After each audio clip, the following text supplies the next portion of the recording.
कि नहीं आ जाएगा? And this would B power,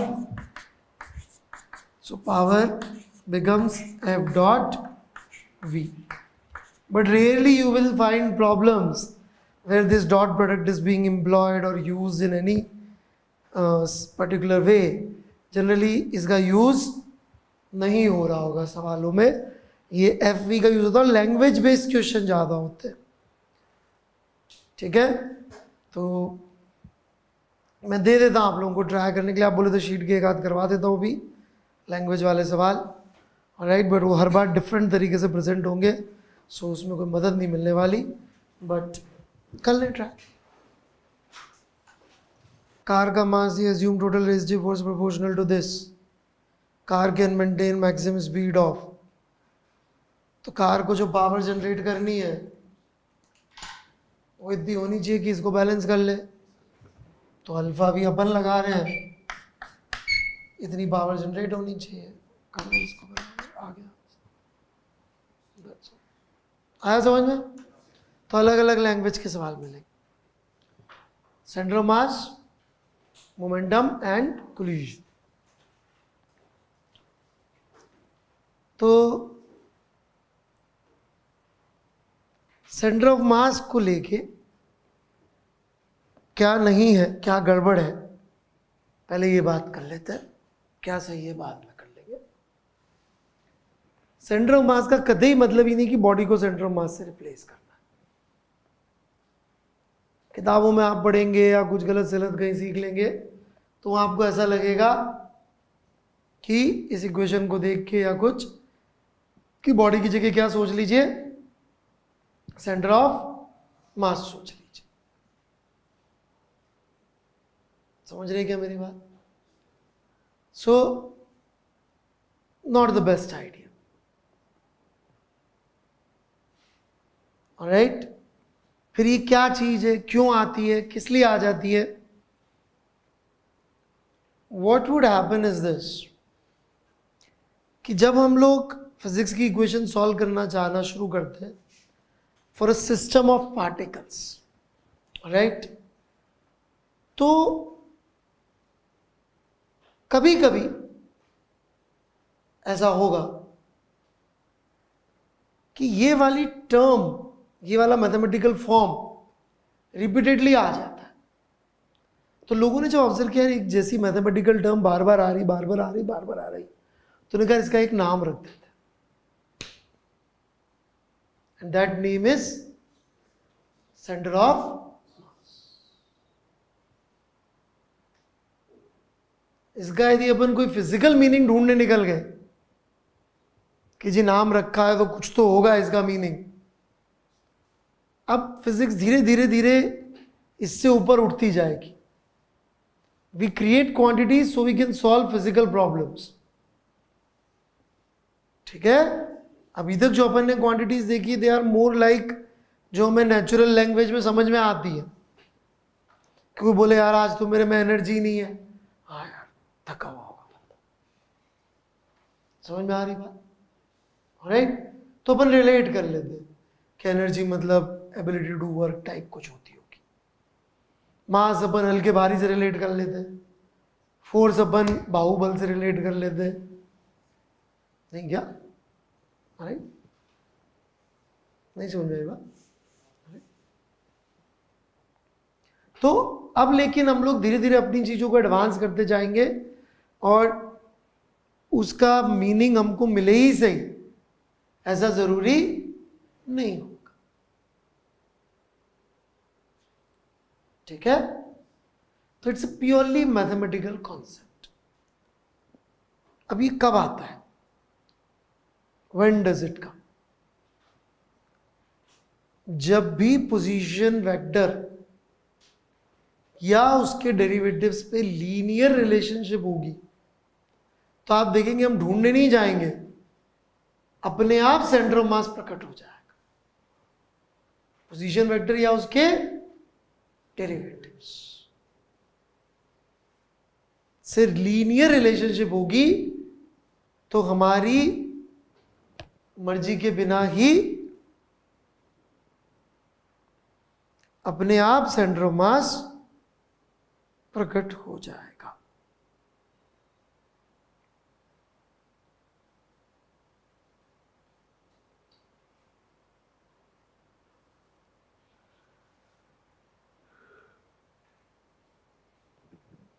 समझ में आ रही है क्या मेरी बात या नहीं आ रही? हम नहीं ढूंढने जाएंगे,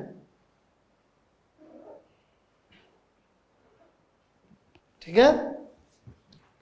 तो थोड़ा सा मैं चाहूंगा कि अपन अपने को थोड़ा मैच्योर साइड में लेके जाए और फिजिक्स की इक्वेशंस जो कि प्रॉब्लम सॉल्विंग के लिए बनाई गई है उनको हम लोग प्रॉब्लम सॉल्विंग के ही पर्सपेक्टिव से देखें, रादर देन कि जी इसका हर बार कोई फिजिकल सिग्निफिकेंस या मीनिंग हो इसे, ठीक है?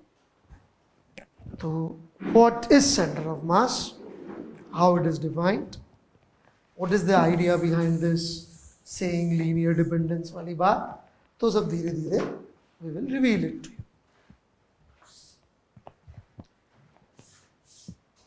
तो लेट्स से हमारे पास एक सिस्टम है,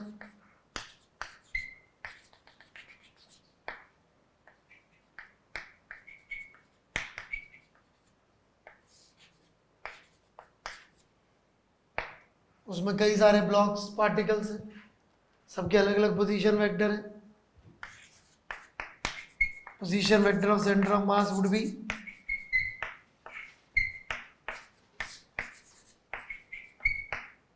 summation mi upon summation mi।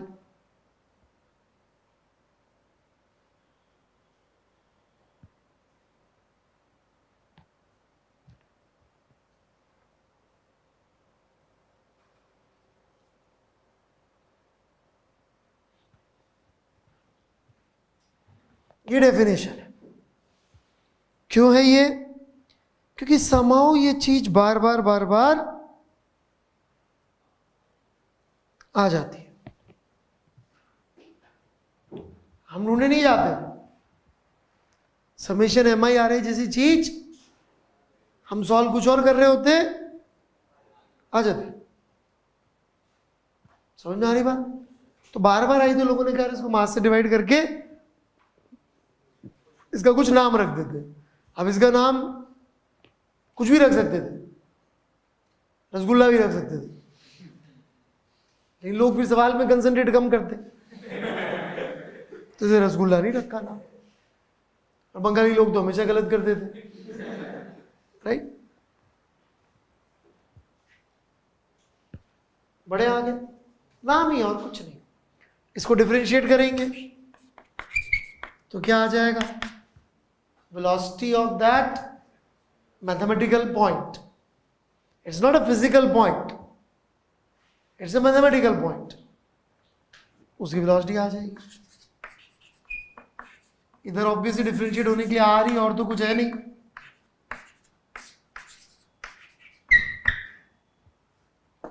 एक बार और डिफरेंशिएट कर देंगे यार,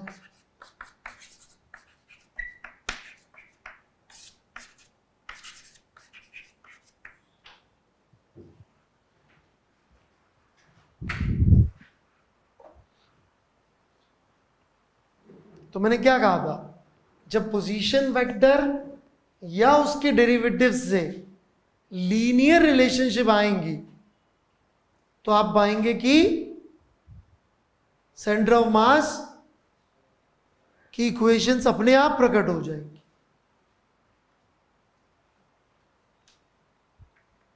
और जब नहीं होंगी उनसे रिलेशनशिप, तब नहीं आएंगी सेंटर ऑफ मास की टर्म्स। That's all. जैसे कि मान लीजिए कोई बॉडी है, उसकी पोटेंशियल एनर्जी लिखनी है हमको,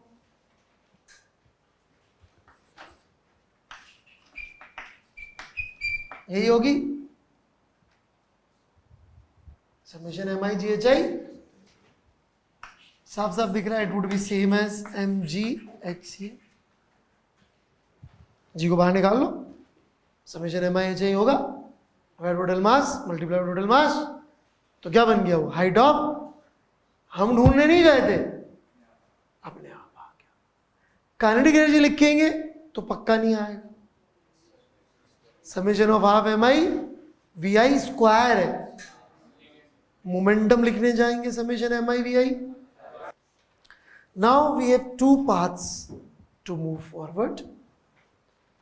one path is to calculate center of mass of various shapes and various bodies. ठीक है. Other is to learn how to use it. More exciting is to learn how to use it. Alright. So we are taking first path. थोड़ा बहुत पहले इसको use करना सीखेंगे. Calculation में थोड़ी आपको दूंगा घर से करके लाने को, थोड़ी फिर मैं यहाँ कराऊंगा. तो parallelly हम दोनों काम करेंगे. Calculation भी थोड़ा थोड़ा सीखेंगे, यूज करना लेकिन अपन कोशिश कर रहे हैं कि पहले वो सीखे. ठीक है. नहीं तो क्या होगा, कैलकुलेट कर लेंगे ना तो लोग लगेगा अच्छा यहां पे कुछ रखा है, वो कुछ नहीं रखा है. It's a purely mathematical idea है ना. अपन गणित में ज्यादा पढ़े लिखे नहीं है, नहीं तो it is basically mass weighted average. It is weighted average, mass का वेटेड एवरेज कि मास किधर ज्यादा आ रहा है उसका एवरेज. बता दिए सब, कोई doubt?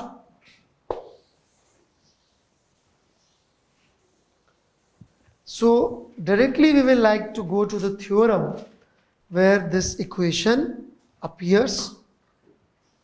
Alright. So it again starts with the system. तो एक सिस्टम के लिए यदि अपन न्यूटन का सेकंड लॉ लिखेंगे तो उसके लिए पहली स्टेप ये होगी कि हम एक पार्टिकल के लिए लिखें. से वर्क एनर्जी थ्योरम में भी क्या था, पहले एक पार्टिकल के लिए लिखा, फिर सबको जोड़ दिया, कुछ फायदे हुए कुछ नुकसान हुए, जो भी हो देख दे. अरे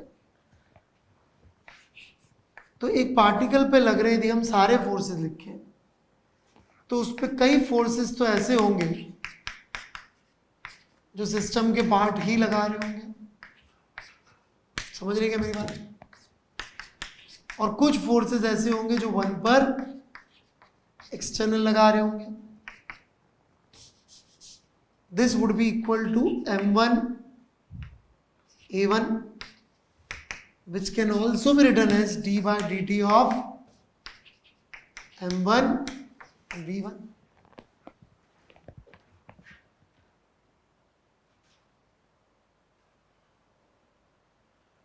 कोई कंफ्यूजन?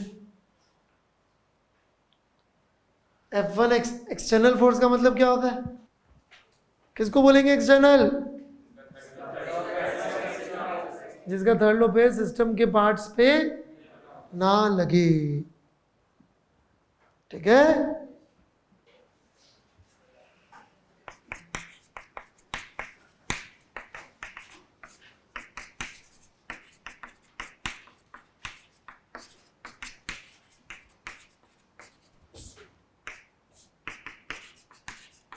ऐसी इक्वेशंस चल रही होंगी भाई कि नहीं चल रही होंगी? राइट. हमारी सिस्टम में n पार्टिकल्स है, ऐसे n तक बन जाएंगी इक्वेशंस. जब इनको सम करेंगे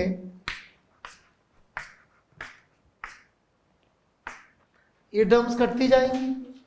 क्यों कट जाएंगी, कौन समझाएगा?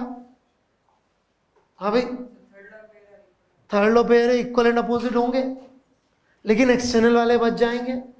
तो अपने इस तरफ बचेगा summation of all external forces. Can you see the difference from work power energy? वहां क्या हुआ था? वहां क्या हुआ था? इंटरनल फोर्सेस का नॉन कंजर्वेटिव हो गए थे, वो जीरो हुए थे क्या? वो नहीं, इंटरनल फोर्सेस का वर्क वहां पे जीरो नहीं आया था, जबकि यहां पे जीरो है मोमेंटम में उनका कंट्रीब्यूशन. इसको जोड़ेंगे तो समेशन एम आई आई बन जाएगा. आप चाहें तो मैं सीधे MACM लिख दूं क्या? मैं तो ढूंढने नहीं गया था, मैं तो फिजिकल टू एम लगाने गया था. But I have discovered very very very important equation. This equation is 50% of the most important chapter of the mechanics. What is the most important chapter of mechanics? 50% of rotational dynamics is this equation.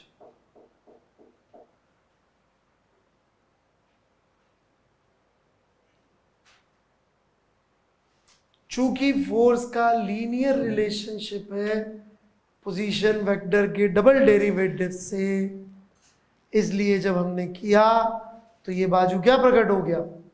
Centre of मास प्रकट हो गया।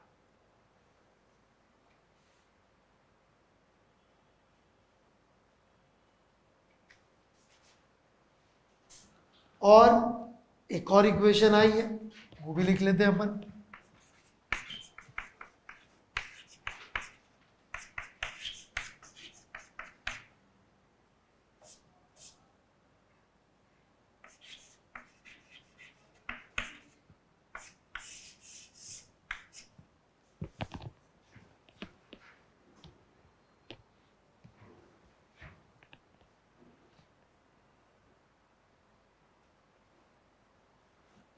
अरे ये ना D by D T of summation M I यही करूंगा, क्या होगा वो?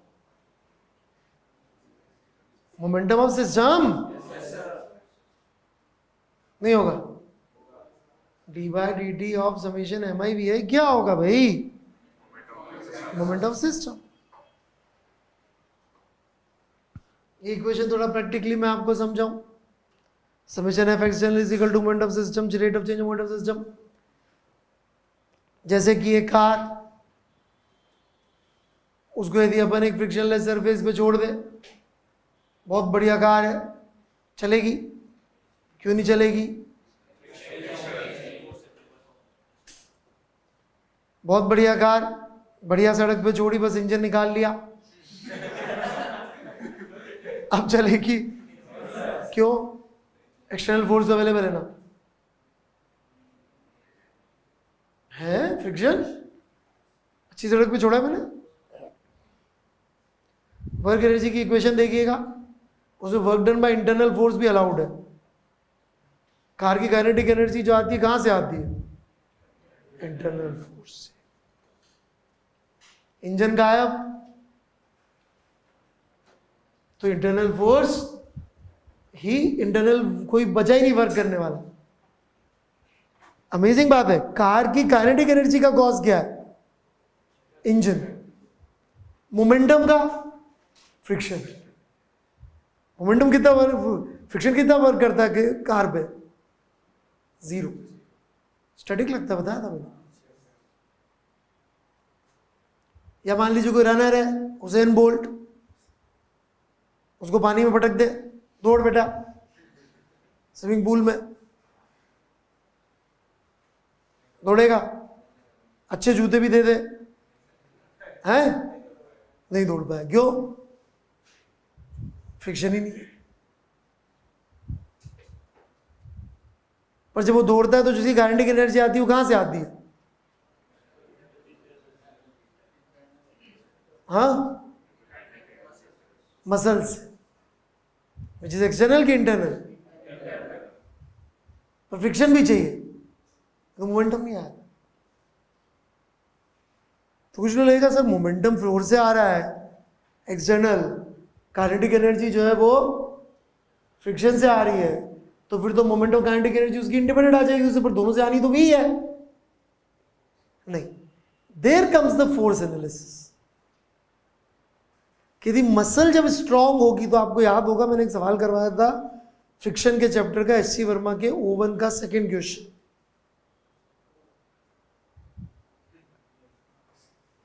वॉकिंग ऑन आइस, उसमें मैंने समझाया था कि मसल्स का क्या काम हो रहा है। यदि मसल स्ट्रांग होगी तो वो फुट को ज्यादा जोर से पीछे पुश करेंगी, जितनी जोर से पुश करेंगी उतना ज्यादा फ्रिक्शन डेवलप होगा।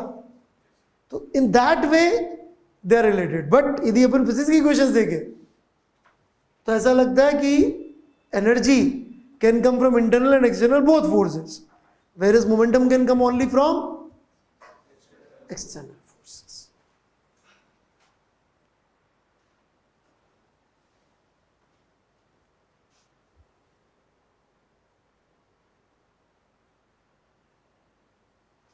थोड़ी आइडिया समझ में आने लगा? नहीं आने लगा? ठीक है, इक्वेशन बड़ी इंटरेस्टिंग है। ऐसा नहीं है कि वो तो इक्वेशन लिखने का तरीका अपना, बट एनर्जी जो है वो इंटरनल फोर्स भी दे सकते हैं एक्सटर्नल, लेकिन मोमेंटम एक्सटर्नली दे पाएंगे। बड़े आगे, एक्सटर्नल फोर्स कार पे नेगेटिव वर्क तो करती है, एयर रेजिस्टेंस वगैरह। बड़े आगे, जैसे कि ये इक्वेशन बड़ी इंटरेस्टिंग है। ये पंखा, इसकी 3 विंग्स 120 डिग्री पर है। इसकी डिजाइन इस तरह से है कि पंखे के सारे पार्ट चले सिवाय सेंटर ऑफ मास के। इसका सेंटर ऑफ मास निकालेंगे, बिल्कुल एग्जैक्ट सेंटर पे आएगा, क्योंकि यदि इसका सेंटर ऑफ मास चलेगा तो फिर ये ऐसे ऐसे कोनिकल पेंडुलम जैसे घूमेगा, और जो नीचे लोग बैठे होंगे डरेंगे कि मेरे ऊपर तो नहीं गिर जाए। 145 फर्स्ट चैप्टर 145। इस इक्वेशन का यूज है बस। ऐसी कोई चेन वेन घूम रही, सेंटर ऑफ मास का डिस्टेंस पूछा है शायद, यहां से कितना होगा। फोर्स बनाएंगे तो एक टेंशन का फोर्स लग रहा होगा, एक mg का, लेकिन हमें किसका मोशन देखना है? सिर्फ इस इक्वेशन के हिसाब से किसका मोशन देखना है? सिर्फ। बाकी की बॉडी क्या कर रही है इसे मतलब नहीं है। जैसे इस पंखे की डिजाइन ऐसे करी है कि इसका सेंटर ऑफ मास मूव नहीं करे। व्हील के अंदर इस बात का ध्यान रखते हैं कि पूरा व्हील चले पर सेंटर ऑफ मास एक्सेल पे ही रहे, क्योंकि व्हील का सेंटर ऑफ मास थोड़ा सा भी डिस्टर्ब हो जाएगा तो ऐसे ऐसे घूमेगा, और वो बदले में गाड़ी को भी रिवर्स फोर्स लगाना पड़ेगा, तो गाड़ी ऐसे हिल के चलेगी। तो व्हील का जो बैलेंसिंग करते हैं वो दे मेक श्योर कि उसका सेंटर ऑफ मास वापस एक्सेल पे आ जाए यदि डिस्टर्ब हो गया हो तो। नहीं समझ में आ रही? तो यही है बस, तो हो गया सब। वर्टिकल डायरेक्शन में सेंटर ऑफ मास का एक्शन कितना है? So t cos theta must be equal to mg and t sin theta must be mv square by r। ये ओमेगा दे रखा है इसने, तो ओमेगा स्क्वायर खत्म। यहाँ पे अपन ने चेन लटकाई, हाथी लगाया, भालू लगाया, गधा लगाया, घोड़ा लगाया, हमें उससे मतलब नहीं। सेंटर ऑफ मास का एक्शन देखने के अलावा किसी का एक्सीलरेशन देखने की जरूरत नहीं है यदि आप एक्सटर्नल फोर्स का इफेक्ट देखना चाहते हैं। यदि सिर्फ एक्सटर्नल फोर्स का इफेक्ट देखना है तो all you need to look at is the motion of centre of mass. इसका मतलब ये नहीं इंटरनल फोर्सेस गायब हो जाते, दे आर देयर। कुछ केसेस में तो दे आर द रीजन की चीजों के पास एनर्जी आती है, राइट? जैसे कि ये पेन देना, अब जैसे मैं इस पेन को खींच रहा हूं, इसके ढक्कन को कौन लगा रहा है फोर्स? कौन से? इंटरनल हो गया ना सिस्टम के लिए। इस ढक्कन के मोशन के लिए इंटरनल फोर्स जिम्मेदार है, पर इस सिस्टम के सेंटर ऑफ मास के मोशन के लिए एक्सटर्नल फोर्स जिम्मेदार। आई बात समझ में? सवाल आया सबको समझ में? सॉल्यूशन कोनिकल पेंडुलम है, फोर्स आप बोलेंगे सर ये तो पर mg इधर लग रहा है उधर लग रहा है, लोकेशन ऑफ फोर्स इंपॉर्टेंट है क्या? इक्वेशन बोल रही है क्या फोर्स कहां लिखना है, कहां लग रहा है, इंपॉर्टेंट है क्या? नहीं। आप तो x का फोर्स देख लो, x का एक्सेलरेशन देख लो, किसका? सेंटर ऑफ मास। क्या है? मैथमेटिकल पॉइंट है, फिजिकल पॉइंट नहीं है।